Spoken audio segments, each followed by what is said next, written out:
प्यारे सज्जनों, भगवान के सामने रोने से क्या होता है, आइए जानते हैं। भगवान के सामने वही व्यक्ति रोता है जिसको भगवान पर पूर्ण विश्वास होता है। उसके साथ अच्छा होता है तब भी वो रोता है, खुशी के आंसू रोता है। यदि वो बहुत दुखी होता है तब भी वो रोता है। वो हर स्थिति में भगवान को याद करता है।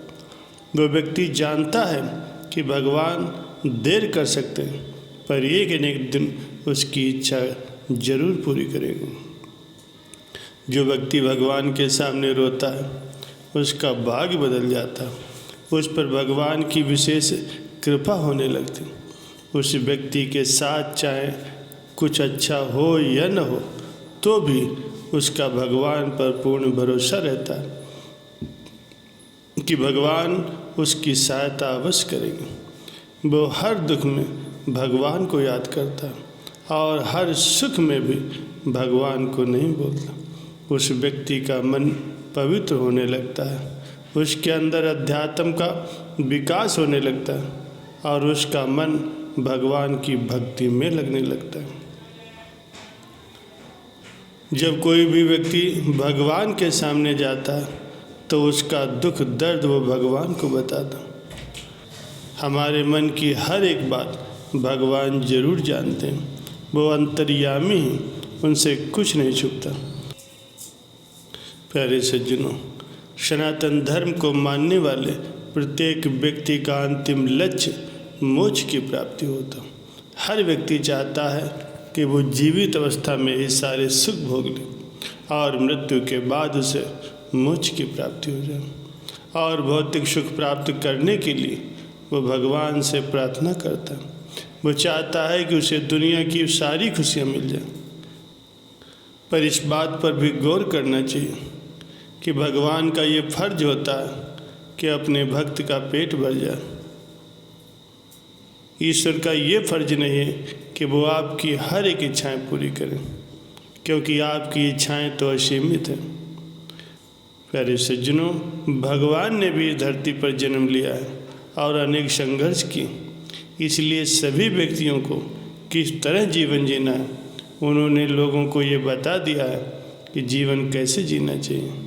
क्योंकि धरती को मृत्यु लोक कहा जाता है। मृत्यु लोक इसे इसीलिए कहा जाता है क्योंकि यहाँ व्यक्ति अलग अलग योनियों में जन्म लेता है और फिर मृत्यु को प्राप्त करता है। 84 लाख योनियाँ होती हैं, जिसमें हर मनुष्य का जन्म बहुत ही मुश्किल से होता है और 84 लाख योनियाँ भटकने के बाद मिलता है। खाना पीना, बच्चे पैदा करना, ये तो सारी योनियों में होता है। जीव जंतु पशु पक्षी सभी करते हैं, पर मनुष्य का जन्म बहुत ही महत्वपूर्ण है। इस धरती पर हम मौज मस्ती करने के लिए नहीं पैदा हुए। इस धरती पर व्यक्ति अपने अच्छे बुरे कर्मों के फल को भोगने के लिए जन्म लेता है। और जो व्यक्ति अच्छे कर्म करता है, नेकी और भलाई का काम करता है और भगवान की भक्ति सच्चे मन से करता है, तो उसे भगवान की प्राप्ति होती है। जो व्यक्ति दूसरे को कोई हानि नहीं पहुंचाता, अपनी मेहनत से कमाए गए धन से अपना और अपने परिवार का पालन करता और इंसान से लेकर के किसी भी जीव को कोई हानि नहीं पहुंचाता, उस व्यक्ति को भगवान की प्राप्ति होती।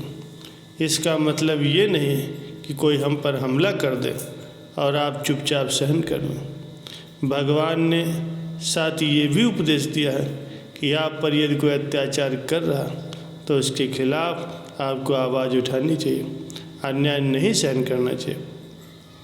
भगवान कृष्ण ने अर्जुन को युद्ध के लिए इसीलिए उपदेश दिया था कि कार्य व्यक्ति की तरह जीवन नहीं जीना है।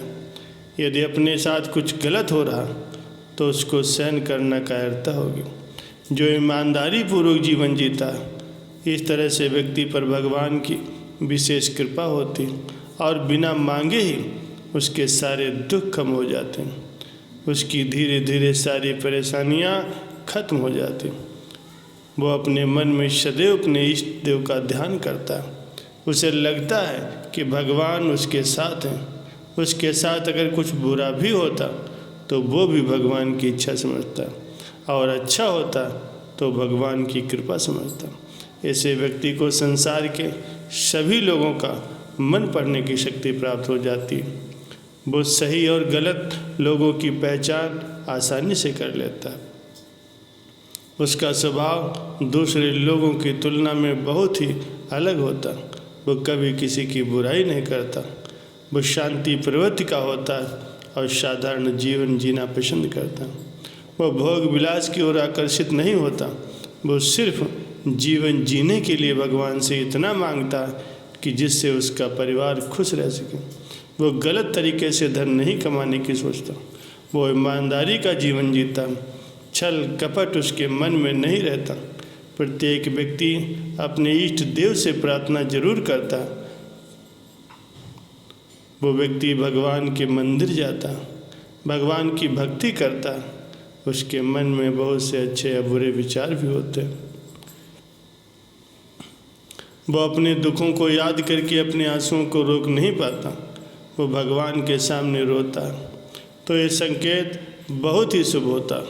आप अपने दुख भगवान को बता रहे हैं, क्योंकि यदि आप अपने दुख दूसरे लोगों को बताएंगे तो वो आपकी सहायता करने के बजाय आपसे कुछ और ही मांग सकते हैं, और आपको उसका ज़िंदगी भर एहसान मानना पड़ेगा। दुख के समय भगवान ही आपकी सहायता करने के लिए किसी न किसी रूप में आपकी मदद करते हैं।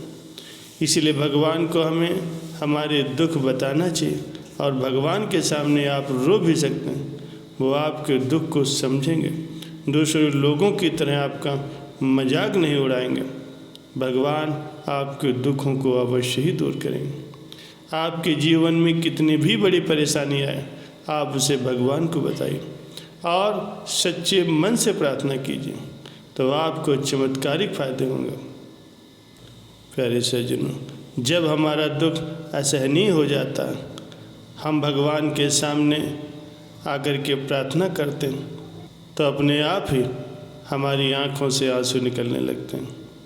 कहते हैं भगवान की पूजा कोई अगर बेमन से भी करता है तो भी भगवान उस व्यक्ति से खुश हो जाते हैं और उसकी इच्छा पूरी हो जाती है।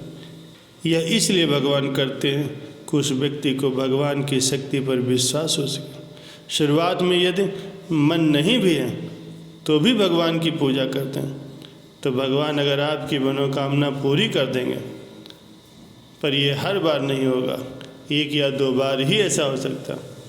और यदि आप भगवान के सामने झूठा रोने का नाटक करते हैं तो भगवान तो अंतर्यामी है, वह सब कुछ जानते हैं। वो अपने भक्त को कभी निराश नहीं करते, और ऐसे भक्तिहीन लोगों की भी मनोकामनाएं भगवान अवश्य पूरी करते हैं।